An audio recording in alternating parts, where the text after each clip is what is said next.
Au nom du Père et du Fils et du Saint-Esprit. Graine de moutarde. Toute petite dans ma main, tu ne pèses rien. Je te sème en terre, dans un petit coin du jardin, et tu grandis comme un soleil. Graine d'amour, toute petite dans mon cœur, tu peux paraître 3 fois rien. Mais si je te sème sur la terre qui m'entoure, avec des gestes d'amour, tu deviendras comme un arbre d'espérance.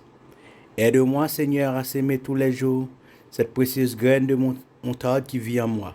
Au nom du Père et du Fils et du Saint-Esprit. Amen. C'est moi, c'est nous, c'est qui l'on est.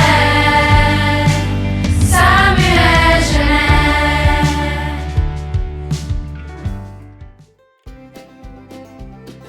Salut les Lazare! Je m'appelle Makena Et moi c'est Amélie. et nous sommes deux élèves du groupe HSP.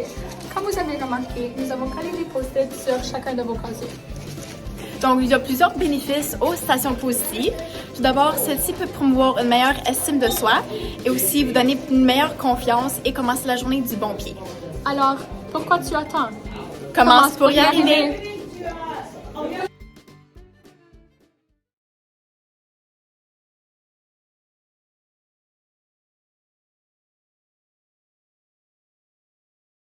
« 100% des gens qui réussissent à être en pleine santé, avoir de bonnes relations, un travail qu'ils adorent, faire la différence auprès des autres, ou qui gagnent des millions et des millions et des millions, appliquent ce principe. Et ce principe, c'est celui de savoir se redresser. L'erreur, ce n'est pas de chuter, c'est de mettre du temps à se relever. La plupart des gens mettent du temps à se relever. En clair, le grand secret, c'est d'apprendre de nos coups durs, d'apprendre de nos désillusions, d'apprendre de nos échecs. Nous voulons plus d'argent, nous voulons plus de liberté, nous voulons plus de choix. Mais la plupart des gens ne sont pas prêts à passer par les échecs, vous comprenez? Ils ne sont pas prêts finalement à apprendre du terrain, à apprendre de cette recherche et développement finalement, à apprendre de cette connaissance que nous obtenons des échecs, à apprendre ce qu'il ne faut pas faire, de ce qu'il faut faire, mais en agissant.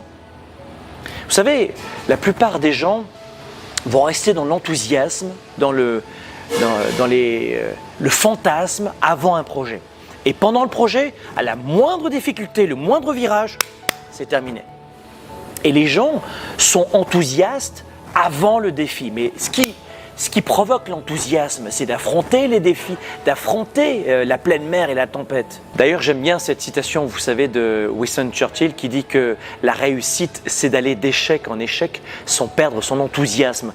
Moi, je traduis cela par rester engagé à 110%. Garder ce feu sacré, cette énergie, cette vaillance.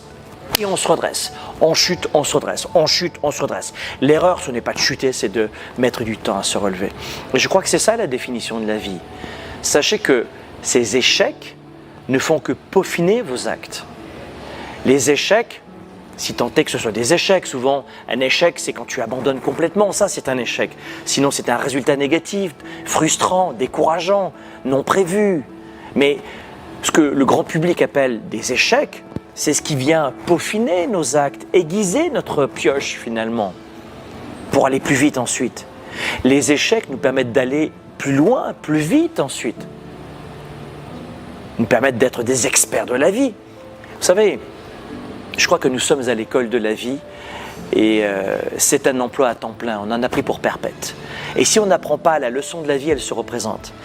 Dans mes participants, je pense notamment au Weekend Spark, on a eu un homme qui s'était marié plusieurs fois avec le même type de femme avant de comprendre que ce n'était pas ce type de femme qu'il lui fallait dans sa vie.